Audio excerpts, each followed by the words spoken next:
गल मेरी मन लै वीरिया ए दुनिया दी ठंडे वीरिया जिन्ना नू प्यार दिता ओ धोखा खवाउंदे but I ain't eating up. Yo, this is Raxstar and you're watching Monty is live.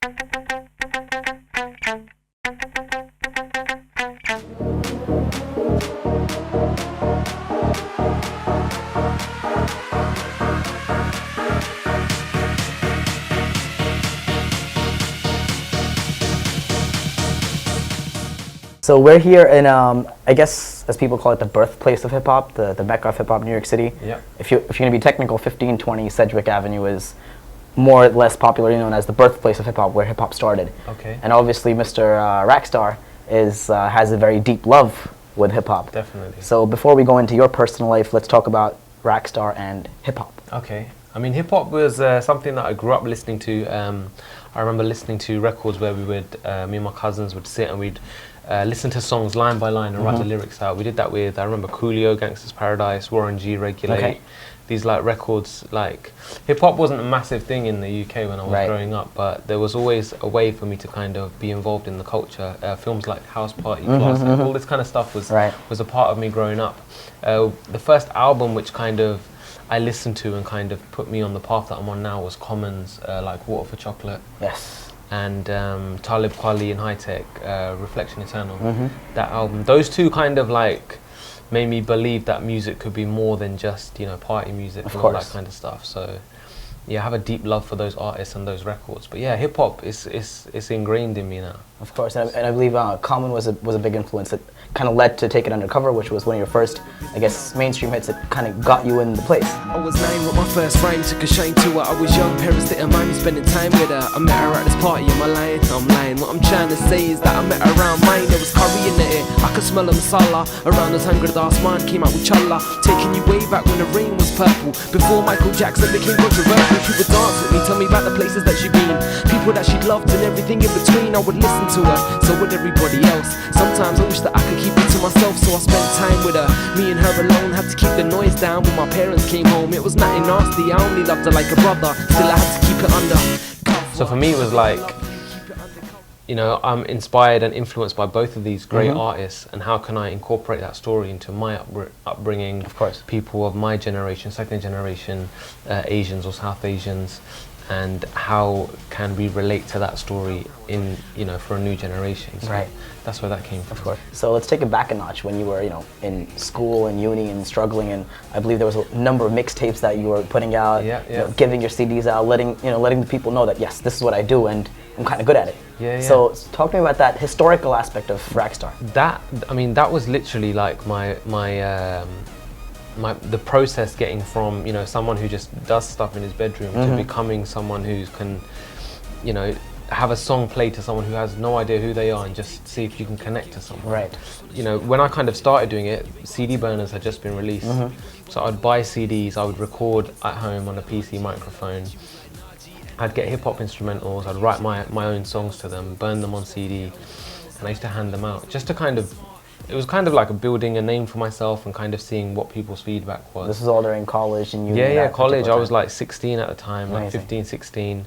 And then when I went to university, it was the same thing. It was obviously more people, more CDs I made, handed them out.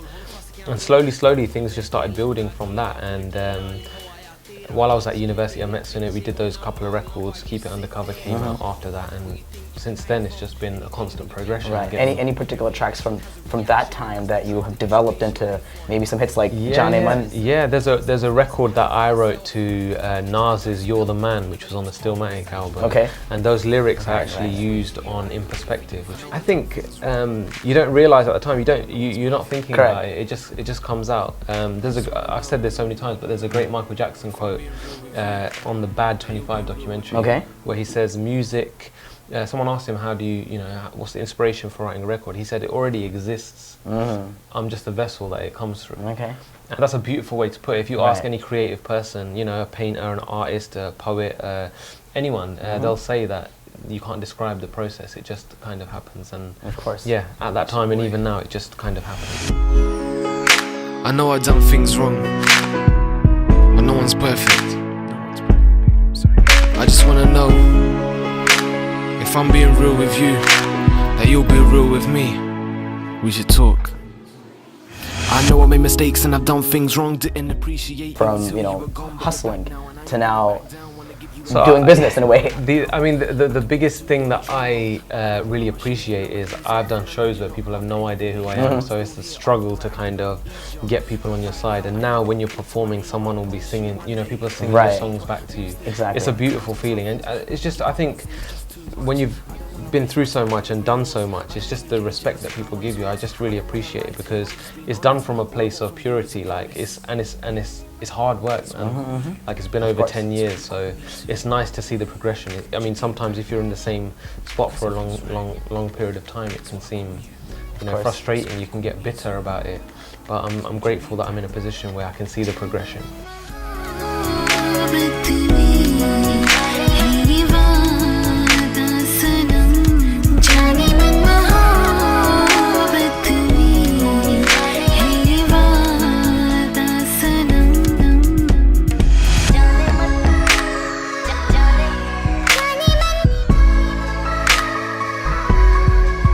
Now, Jaane Man was, let's say, your official first track. You held back before releasing it. 2011 it finally came out. Tell me the story behind it. I mean, Jaane Man, yeah, like you said, it was a record that we did in 2006 or 7, and then we knew it was a special song, and it wasn't the right time to release. We didn't really have a budget to do a visual. There was just so much that we wanted to do with that song, and we thought it's not possible at this time. So I met a very talented director by the name of Sid. He had a vision for the video. We both kind of put something together, and it came out perfectly. We just put it out on YouTube, and it went viral, and people still love the song. Right. I mean, a lot of people say that a lot of your music, it's not very commercial, but it gets the commercial aspect because I guess the audience is getting more smarter. Their ears are getting cleaner, I guess, so they're listening to good stuff. And you're providing that. So, is there any particular reason that you're not just making club bangers? You're making more than just music. I think it's what I listen to as well. Okay. So sometimes you can force yourself to create a sound that isn't necessarily you. So I mean, I've been through that as well. There's been songs that I haven't released, which have been these kind of club records that I've kind of worked on, that I've tried to kind of, you know, take what I do and put it into a club record, but it hasn't worked. And I'm grateful that I haven't released those songs, because looking back at it, it wasn't really the right thing. I mean, the most commercial record I think that we've done is the record I did with Surinder Ratan called Flirt. Yeah.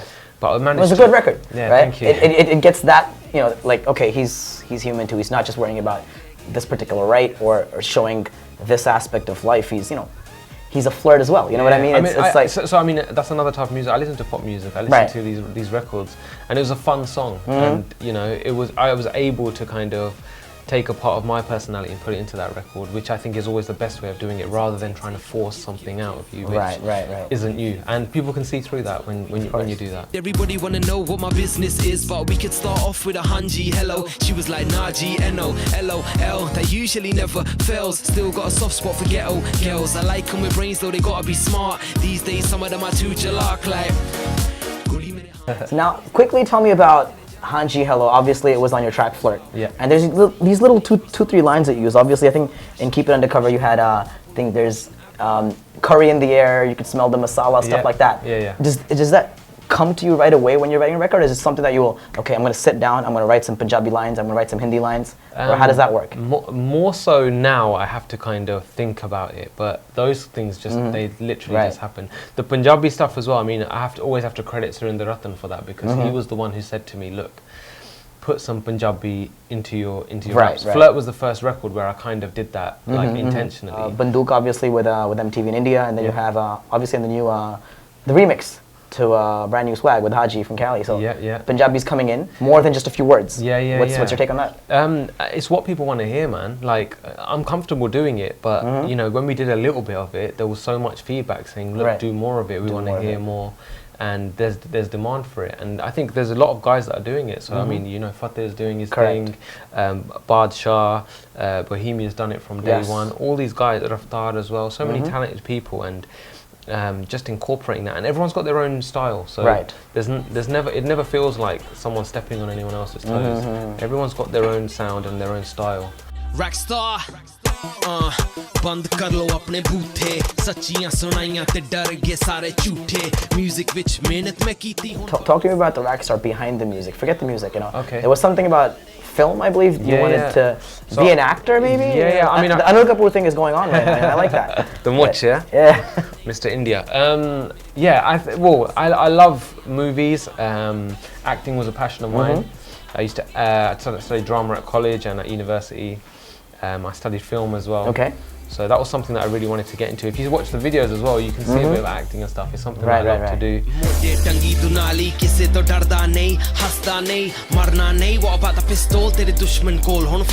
Do you remember any of the Bollywood movies that you liked, per se? When I was younger? When you were younger? Shansha, Okay. He knows his stuff. Yeah, Mr. India. How do you say girl back in the UK? Gail? Girl. I swear I heard Gail. No, it's not Gail, right? Gail, maybe it's my accent. Gail. What are the 3 things that you look for in a Gail? In a girl? In a girl. Sense of humor. She should be an MC as well? Not necessarily. Imagine those fights. Now you're rapping, she's rapping, and that's it. No, I wouldn't necessarily. No. I think something like you like the same movies, or you like to eat food. Things that I like to do. Try different foods, all that kind of stuff. Like something like that. Things you can share. I heard you're a big foodie. Yeah. Talk to me about what you really like to eat. If there's something weird or something funky, or I'm here in New York City. There's so much stuff to try. I know this amazing place, and what they do is they give you a cockroach salad. Do you like cockroaches? I think we're good. That's it. Thank you, Rax. Appreciate it, man. Pleasure.